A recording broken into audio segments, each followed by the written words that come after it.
Hello, everyone. Welcome back to the AAS YouTube channel. And this is part of the good stuff. This is part of the great stuff. This is the AAS Journal Author Series. And I am delighted to have Kevin Luhman and Catarina Alves de Oliveira with us today. Catarina, let's start with you. What's your geolocation? Hi, I'm calling from my hometown in Portugal, actually. Oh, very cool. Very cool.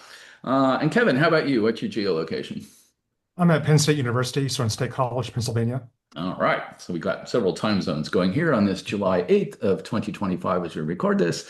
And Katerina, how is summer doing in Portugal? Oh, very good. I mean, usually I'm based in Spain, in Madrid, at the European Space Agency, but I'm taking a week off in my hometown, and I'm very Yay. happy to speak you from sunny Portugal. Beautiful, beautiful. And Kevin, how about you? How is summer on the East Coast? You made it up yet?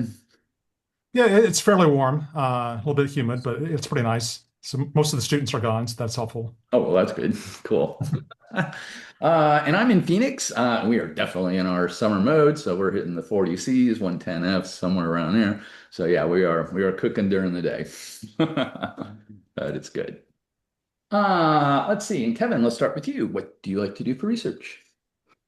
So I study star formation, brown dwarfs, the initial mass function. Cool. Um, I'm an observer at optical and infrared wavelengths. Cool. Very nice. And Katerina, how about you? What do you like to do for research? So I'm an observational astronomer, and since the beginning of my PhD years, I've been trying to look for this low mass end of the IMF using different methods, both with ground-based and space-based instrumentation. And it has been a long journey, but every time we look at these objects and regions with new instruments, we seem to find new discoveries like the one we're going to be talking today. So, Cool. very exciting field. Cool. Very good. Awesome. And that is going to bring us to this very awesome APJ letter. It is open access. It's the open access era, people. You can go grab a copy for free. Go get one. A new spectral class of brown dwarfs at the bottom of the IMF in IC 348. And Kevin and Katerina, take us away. Okay, so ever since brown dwarfs were discovered about 30 years ago, astronomers like Katerina and myself have been searching for them at smaller and smaller masses Hmm. to try to determine the smallest mass at which brown dwarfs exist.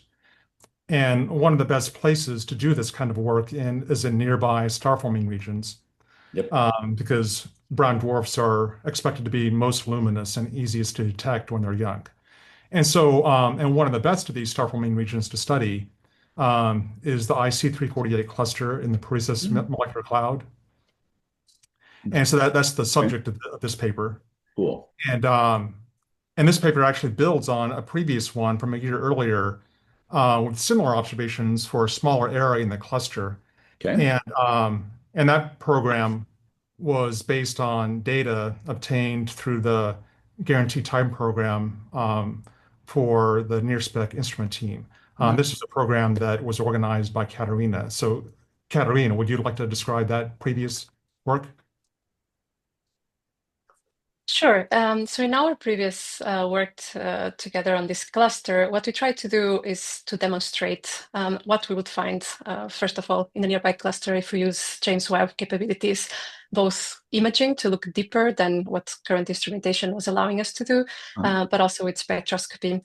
And so we focused on the center of the cluster. And what we found out already in that preliminary study was three new brown dwarfs with Cool. lower masses than what was known at the time, Okay. and also with new features, spectral features that had never been seen in these cold young objects. And so it Okay. was really with those first results, and we're going to be expanding on that through as we speak through this paper.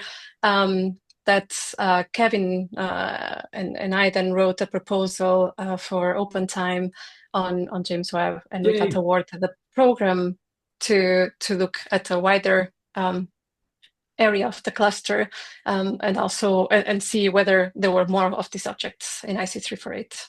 Yay, tack. Okay. Good job. Okay. If you scroll down to the first figure, you can see a Sure. comparison. Let's take a of, look at known members. yeah, Okay. so this is a map of the known members prior to this work. And the inner rectangle represents the field that we imaged during that previous program, the Ah, guaranteed time okay. observations.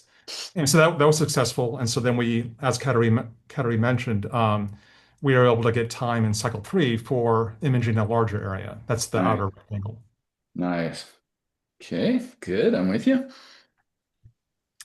Yes, and And so the observations that we planned on this wider area, they took about 40 hours of execution time. So, a decent size program on James Webb. Uh-huh. Um, and as you can see from the figure as well, this cluster is really ideal for to observe with this telescope because it has statistically quite a large number of known and spectroscopically confirmed members Right. that we All can area. image within a reasonable amount of time Right. because the cluster is quite compact and nearby. Very cool. Okay. Good. I'm with you.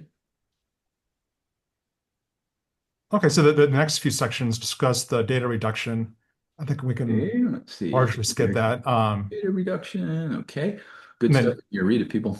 and then section 2.3 describes how we identify the brown dwarfs. Okay. And the way we did this is through using diagrams in which brown dwarfs have distinctive colors and magnitudes compared to other astronomical objects. Uh-huh. And that's illustrated in figure 4. Okay, so in figure 4, we're going to do some color here. Okay, figure 3 and figure 4.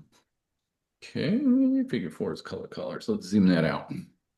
So if I just go back to figure 3 for a second, so Sure. figure 3 is showing on the vertical or on the horizontal axis the difference between aperture photometry for a radius of 2 pixels and 4 pixels. And the idea is Okay. that this parameter allows you to distinguish point sources from extended sources, which are Okay. galaxies. Mm-hmm. And so the blob on the right represents galaxies, Right. and the sources on the left are point sources. Cool. And so that allows us to quickly eliminate many of the galaxies. Right. So one important thing to point out here is that And quite a lot. at the faintest levels in these images, the vast majority of the sources are either background stars or galaxies. And so Okay. out of thousands of galaxies and background stars, we're trying to identify the few objects that might be substellar members of the cluster. Right. Okay. Cool. I'm with you. And then if we go back to figure 4, that Sure. shows the color, and color magnitude diagrams. Yeah. Let's do the global and we'll zoom in as need be. Okay. And Color. the red points represent previously known brown dwarfs in this cluster. Okay. Um, and then the red lines indicate the areas in which the brown dwarfs inhabit in these diagrams. And so we basically selected objects that satisfy those red thresholds in all the diagrams. Okay. And the magenta stars are the new candidates that we identified and that were confirmed with a spectroscopy obtained in this paper using Webb. Cool. So the stars, the magenta stars, are the new brown dwarfs. Mm-hmm. And then 6. 4 of the objects turned out to be background T dwarfs. Okay. So brown dwarfs that are unrelated to the cluster. Those are represented by the T's. Okay. And then a few objects turned out to be galaxies, Ah, active galaxies. And yes. those are represented by the X's. Okay. There's 162 minus 444, 162 minus 182. This is our reddening line. Mhm. Exactly. And I think this already gives you an idea of the importance of the Yeah. spectroscopic follow-up Yeah. of the candidates uncovered through photometry. So Mm-hmm. that's why both programs were designed from the beginning to have the imaging, but also the spectroscopic follow-up, Cool. which we did also with the James Webb Space Mm-hmm. Telescope using the NIRSpec instrument, and in particularly a mode of the instrument which uses a microshutter array that allows you to take several spectra of several objects simultaneously. Yeah. Okay. So maybe if you scroll to the section on the Yeah, let's see what we got. Yep. spectroscopy. Spectroscopy. Yay! Near spec observation. Yay. Exactly. So we plan different configurations of this array in order to observe 15 of the candidates. That's what we could fit into the allocated time.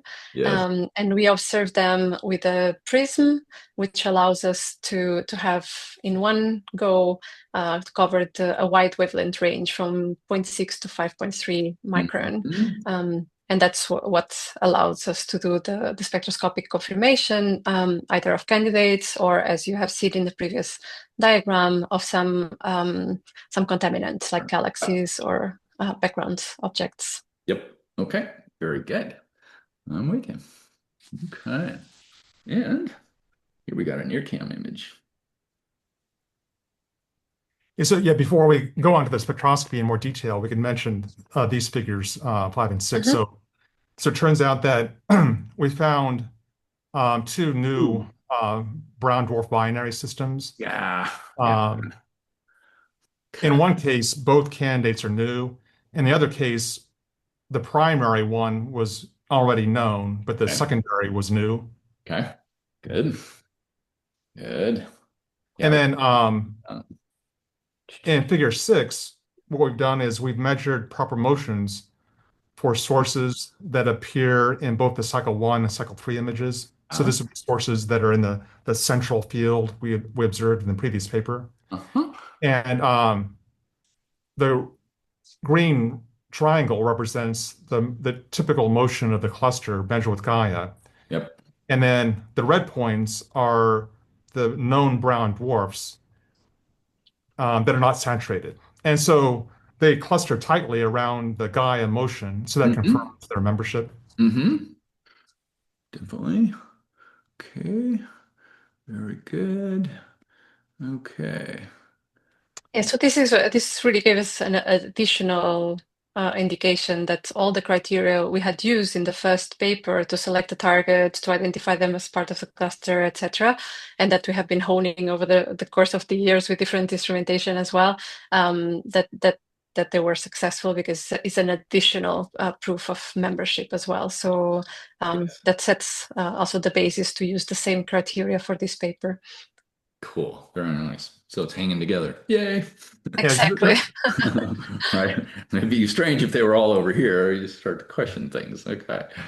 Very cool. Okay. So images, we got some new binaries. I was going to ask about that.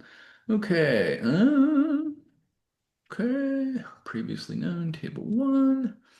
All right. Table two sources. Okay. Yeah, then table 2 shows the objects for which we obtain spectra with near spec. Nice. Um, Doug.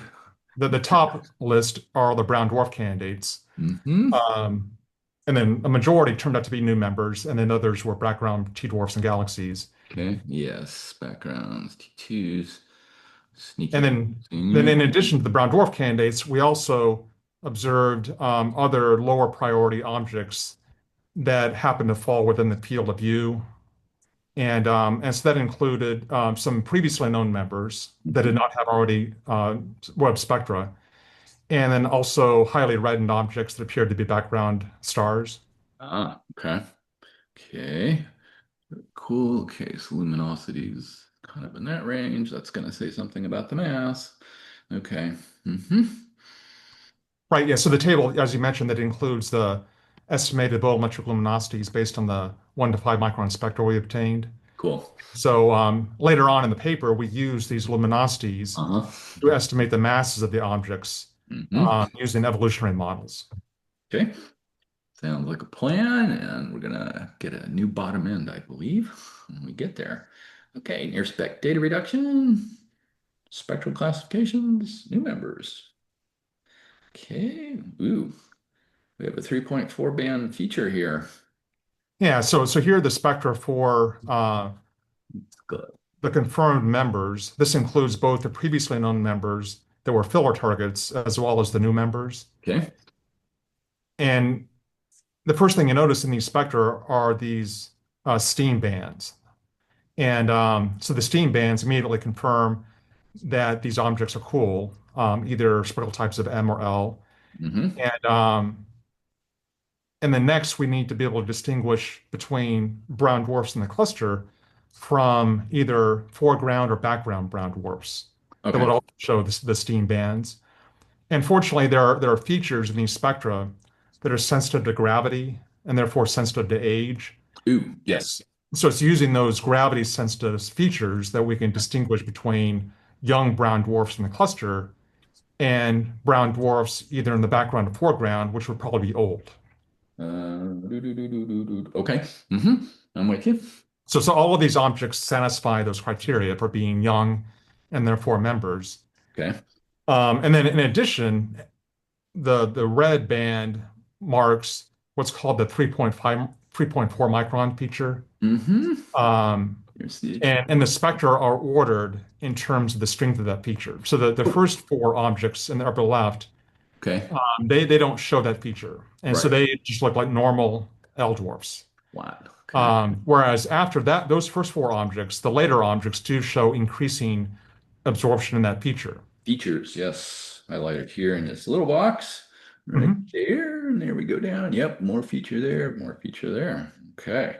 And Yes. that's a really important aspect of this paper because Hmm. um, prior to our previous paper, nobody had observed that band in any atmosphere outside the solar system. Nice. So previously, it had been seen in spectra of stars through very long lines of sight through the diffuse ISM, like near the Uh-huh. galactic center. Uh-huh. It's previously been seen, but had been attributed to the ISM and not atmospheres. Okay. Okay. Um, and the only atmospheres that had been seen in were those of Saturn and Titan. I was gonna say, yeah. But here in these objects, we've detected this feature in these young brown dwarfs. Wow. And so, and then that was totally unexpected because what everybody assumed would happen is that when you went to cool enough temperatures in these star forming regions, you would eventually transition from L dwarfs to T dwarfs. So you would see Okay. methane appearing Hmm. uh, at around 3 microns. Yes. But instead of methane, we saw this different hydrocarbon. Interesting. Very cool. And the central wavelength for the methane band is marked by the blue tick. Hmm. So Valid. that just illustrates that what we're seeing is not methane. It's something different from methane. Yes. It's outside. Longward. Mhm. Longward and wavelength. Yeah, some of these features are very prominent. Time we get. Indeed, because we had seen them already for these two other objects when we did the first study, Yeah. but we were missing, a representative sample. So when we looked back at these increased fields with more targets, and we found now a combined sample of 11 objects already with this feature, Hmm. and also that seems to correlate in strength with the magnitude of the objects. Then we thought, okay, we have what we're Oh, seeing is actually seems to be a feature of these very cool young atmospheres. okay. Okay. Very cool. Good. Um, Yes, if you skip ahead to figure 10, yeah, sure. that shows the correlation that Catarina mentioned between apparent magnitudes and the strength of the 3.4 Yeah. micron feature. Yeah, yeah. Let's take a peek at this one. Okay. Mhm. And Atomic here we use two different magnitudes because you see the correlation in both magnitudes. 444, 162. Oh yeah. Okay. And Hmm. so as you go fainter objects, that band becomes stronger. Yes. And Yes. so that correlation provides strong evidence that the presence of this feature is tied to low temperature. That is, we go to fainter objects that are cooler, Hmm. the band increases. Okay. Um, Whereas before, when we only had two objects in which we detected these features in the previous paper, we couldn't see a correlation like this. And so it wasn't clear Right. what the origin of the band was. Right. Two data points I can Here, draw anyone through that. Okay. yeah. Exactly. Okay. Yeah, this is great. This is beautiful. Very nice. Okay. And then if you go back to figure 8, you can Sure. see the background T-dwarf spectra that are shown on the Ooh, left. ew. Okay. Background T on the left. Okay. And then on the right are the four filler targets Okay. that we had suspected to be highly reddened background stars. And sure enough, that's what they were. Mhm. Okay. Oh, good. All right. So they go with, yeah, there's quite a difference there. Okay. And so if you on the spectrum on the right, that that big dip, the big absorption feature at 3 microns, that's due Bam. to water ice in the ISM. Okay. Bang, bang. Okay. Good. Yes. Good. And the spectra are still valuable now to help us weed out from the remaining of the candidates which ones are the most interesting for follow-up as well. So that's why we wanted to observe them to have to narrow down our criteria as well. Okay. I'll come back to that point. Okay. Very good. Yeah, so actually, if you could go back to figure 4 for a second, Sure. one thing I didn't mention was that in figure 4, it includes the candidates that we didn't get spectra for. So those are the green triangles. Aha. No spec. That's what that means. Okay. Gotcha. So there's still around 20 promising candidates that don't have. Yeah. Yeah. So that'll be one of the next steps is to try to get more web time to get spectra for the remaining candidates that don't have spectra. Okay. Very cool. And like if you look in the lowest color magnitude diagram, at the bottom of that figure, Mm-hmm. you'll see that the triangles, the sources that don't have spectra, they go down to very faint magnitudes, down to the detection limit of our images. Ooh. And so it's possible that some of these objects that don't have spectra, they could have even lower masses than the Yes. least massive Yes. objects that we did confirm with spectra. Yes. Yes. Probing that bottom end. Uh-huh. Yeah, Very cool. Indeed. Very cool. Well, that will be interesting. Go Tack. right. Give it to him, Tack. Give it to him. Okay. 4, 5. Okay. So we got dance. We got those features to the longer wavelength of CH4. And then we got backgrounds. Okay. And let's see, we covered 9 and 10. You want to say anything more Well, so about? yeah, nine just shows figure Yeah. nine shows the galaxy spectra. So these are redshifted emission line galaxies, so Yeah. active galaxies. Yep. Bing, bing, bing, bing. Okay, so we got clear discriminant between what we're looking for and things we don't want in here. Okay, very cool. Very cool. Spectral sequence, hydrocarbons.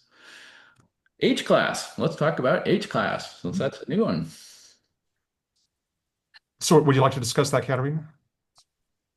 Sure. Although I think it was a bit your idea more to go for it, but I mean, indeed, as we started, we had this bigger sample of objects, and we could see how the sequence evolve of those objects with magnitude and with the spectral features. Yes. We looked at how did they fit with the existing spectral classes for brown dwarfs, the L, the T, the Y spectral classes, which are, as we wrote in the paper, defined by weakening of the titanium oxide Yeah. features, the optical wavelengths for the L class. Then we have the onset of methane for the T class, and finally the existence of ammonia for the Y class at the near-infrared wavelengths. Yeah. And as we have just seen, these objects don't fit into any of those classes. So that's when Kevin wrote me to propose. I think we should New class. create a new class, propose a new class to the community Sure. based on this appearance of the 3.4 micron absorption band. Hmm. And so we went back to the paper of Kirkpatrick et al. In Right. 1999, Yes. where he already suggested the possible letters for the objects that were to be discovered, Uh-huh. object types.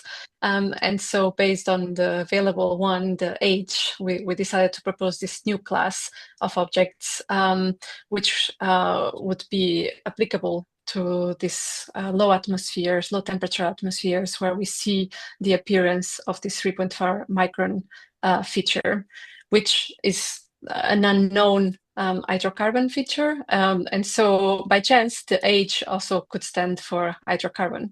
And so this is our proposal to the scientific community. Uh-huh. And of course, we would like to see more of these objects Yeah. being observed. We would like to see modeling efforts as well being done to explain the appearance of this absorption. But that's our proposal. Okay. I don't know if you want to add something, Kevin. Yeah, I think that covered it. Cool. Very nice. Okay. So I can say one more thing. So it's likely that this age class, it's probably in parallel to the T class. So I mean, so for some reason we don't understand, instead of methane appearing at low enough temperatures, it's this different hydrocarbon. Okay. But it only seems to happen at these youngest ages. So it seems likely there must be some Okay. range of young ages, like maybe 1 to 10 or 1 to 20 million years, where when you go to low enough temperatures, You you see have it. this other hydrocarbon that appears. Yes. But at older ages, maybe It's, older than 20 to 30 million years or something, it goes it's away. methane. And Got so it's a mystery as far as at what age do you have this transition between it. Ooh. methane-bearing objects, T dwarfs, and objects that have this different hydrocarbon? Yeah, yeah, yeah. It opens up all kinds of possibilities there Mhm. for evolution of these objects. Yes, very cool. First, we got to know what it is. Go from there. Okay. Very cool. Okay. And then we get to the IMF. Yeah, so then the next section discusses the properties of the substellar population in IC48 based on these data. And so one of the most obvious things we wanted to measure from the population is the initial mass function. Mhm. And um, and so the first way in which we represented the IMF was in terms of the histograms of apparent magnitudes. And that's discussed in 5.1.2. And Mhm. then that's shown in figure 11. Okay. Okay, figure 11. Histograms. Extinction corrected. Okay. Yeah, so here we have Excuse me. absolute magnitudes in either the H band for objects that are saturated in the web images. Okay. And then for unsaturated sources, we use the 1.62 micron band. Okay. Those are two quite similar bands, so they can be shown together. Mm-hmm. And then on the right panel, we show either Spitzer photometry at 4.5 microns, or we show the 4.44 micron band for web for Okay. sources that are not saturated. And Okay. again, those are two very similar bands. I'm with you. Mm-hmm. And um, Hmm. and then the red histogram represents the promising candidates Yeah. that don't have spectra. So if we Okay. assume that all those candidates are confirmed with spectra Okay. eventually, Okay. then we would get that histogram in red. Okay. Okay. And so this is just And meant to represent the IMF in observational terms. Yes. exactly. So before we get into models, etc., bringing them into the picture, I think this is always a very straightforward, measurable observational parameter to compare even across clusters. Yes. Yes. Okay. Let's see. And Uh, then, as I mentioned earlier, we use the volumetric luminosities to estimate the masses. table two. Uh-huh. So, so we took evolutionary models that they make predictions for luminosity as a function of mass and age. And Yes. so we assumed the typical age for the cluster, which is about 5 million years. Okay. And so assuming that age, we took the luminosities predicted by the models, Okay. combined that with the estimated luminosities to derive masses. Yes. And so that's how we got the initial mass function shown in figure 12. Okay. And there we go. Nice big figure. Okay. IMF And so on the uh, as shown in the histograms, here we show the unconfirmed candidates in red. So after adding the unconfirmed candidates, you get the histogram in red. yes. Hmm. And so the main thing to take away here is that as substellar masses, the IMF appears to be roughly flat, Yes. but then around maybe 5 Jupiter masses, it starts to roll over and decline somewhat. Okay. Um, but the least massive objects we've confirmed here appear to have mass estimates around 2 Jupiter masses. Okay. Okay. And the faintest couple of objects that don't have spectra, they could potentially have masses of around the mass of Jupiter. Right. And so Wow. that's why the IMF here extends down to almost the mass of Jupiter. Wow. Very cool. That is awesome. Uh-huh. Uh-huh. Almost looks like it plateaus again. It's like you have a plateau up here, we have a little bit of a drop, maybe, and then it flattens out yet again. Yeah, so one thing I should mention is that there's this dip here you see at the lowest masses. So Hmm. that dip, it might not be real. It may be due to systematic errors in the evolutionary models. Could be. Yes, absolutely. Hmm. No doubt about that. Okay. Beautiful. So is there anything I missed, Katarina?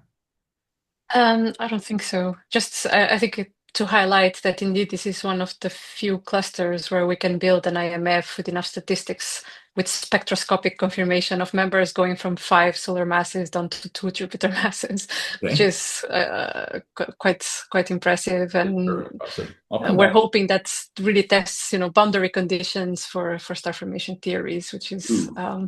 one of the objectives of the program. Huh? Very Yeah, I'm cool. not sure if we really made this clear, but the least massive objects we confirmed here are also the least massive known brown dwarfs anyplace. Yes. So Yes. that means that we've provided a new constraint on the minimum mass of IMF here. So Correct. there's no other IMF that has gone down to such low masses. I'm glad you said that because that was one of the prime reasons I picked this article. Uh-huh. So very good. Very cool. This is awesome. Okay. And so We, then within that stellar population section, after the IMF, we go on to discuss the presence of disks. That's in section 5.2. right. Right. Because we're And not. so if we can jump back to figure 7. Sure. Figure seven, and let's go to figure nine, eight, and seven. Yes, our spectra. Hmm. So there are two of the new brown dwarfs that show a really obvious excess in their emission at long wavelengths beyond 4 microns. So like one of them is 2296. Okay. This one right here. Hmm. Yeah, so you can see how the spectrum bends upward instead of going down. Yes. Goes up. This one goes down. This one sort of flat, but that one definitely goes up. Okay. Yeah, so that indicates that it has excess emission at long wavelengths. Yes. And that's the standard signature of a disk around a young star is the presence of infrared excess emission. Yes. Okay. And then you see the same thing on the right in the right column for object 11040. Moving So over. it also has Yeah. the Huh? third one from the It's all bottom. marked. Uh-huh. Where all the Yeah. lines are marked. Uh-huh. Yeah, Mhm. so there that object also shows what appear to be ice features. So that might be ice that's associated with the disk. Mm-hmm. Mm-hmm. Very good. And so that one's the faintest of the two that are disks.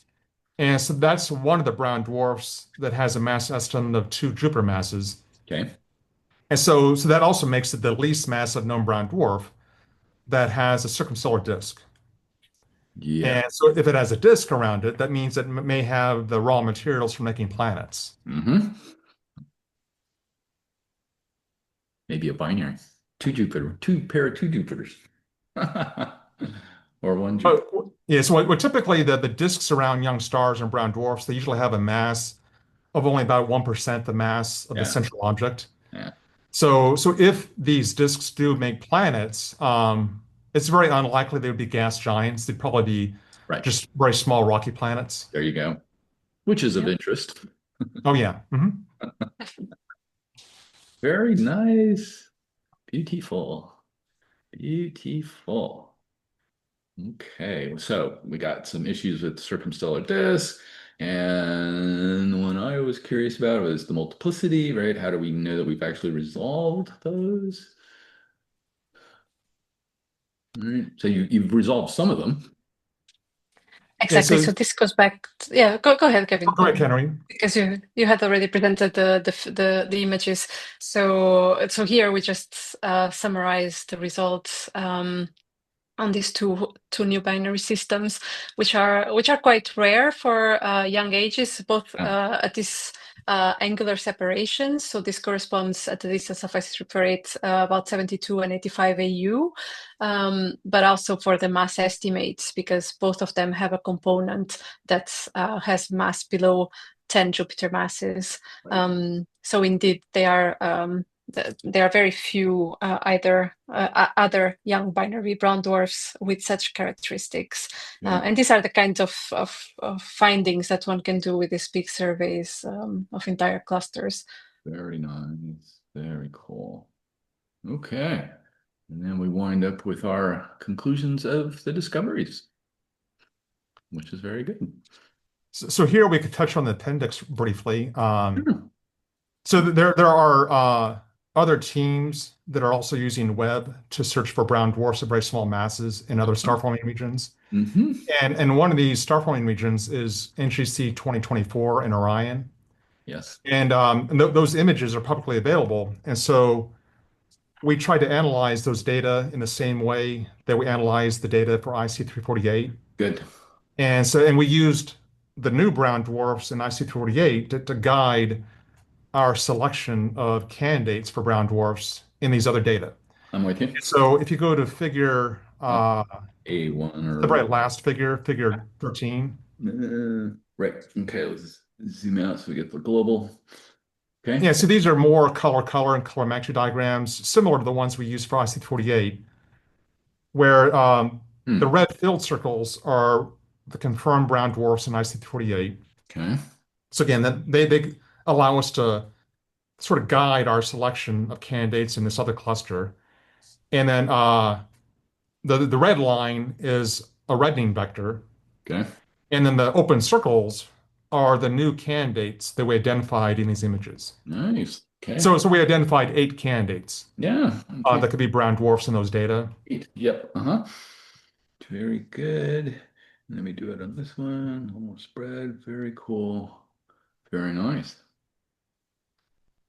So did you let the other team know? Well, they know about it now since the paper's out, I assume.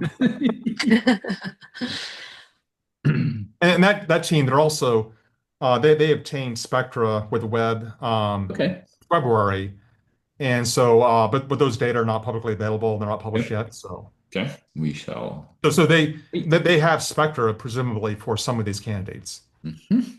Exactly.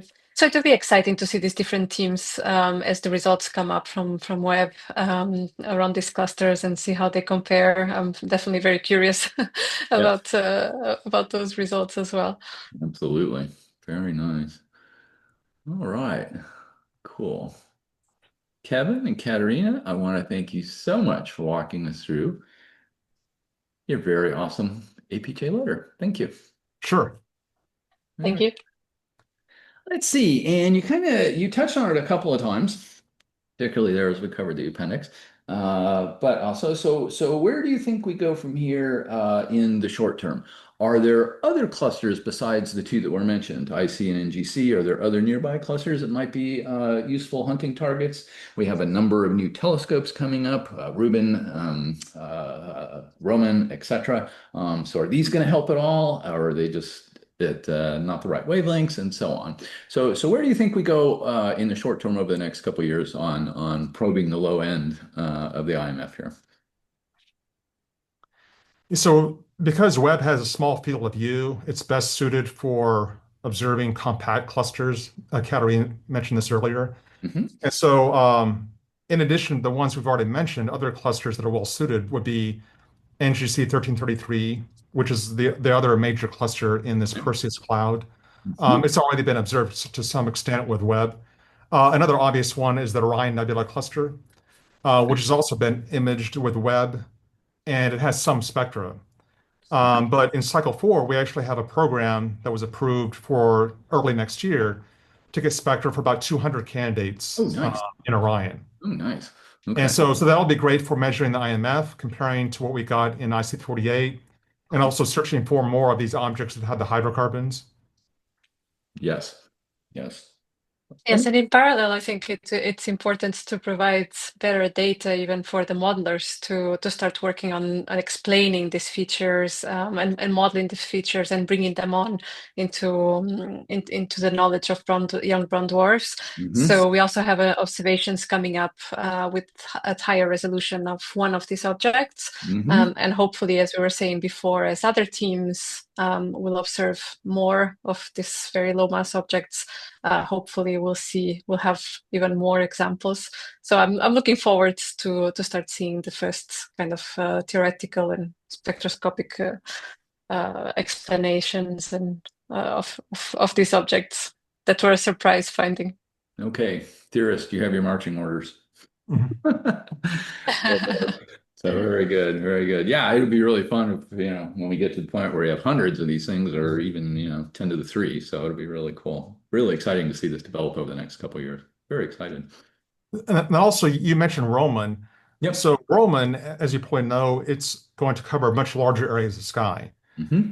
Um, it won't be as sensitive to these objects as Webb, but it will be better than ground-based telescopes for this Yep. kind of work. And so Roman will be very well suited for doing these kinds of searches in the sparser regions, the associations that cover larger areas of sky. Okay. Hmm. So Roman will complement Webb very well Yeah. in terms of observing the larger, more extended associations.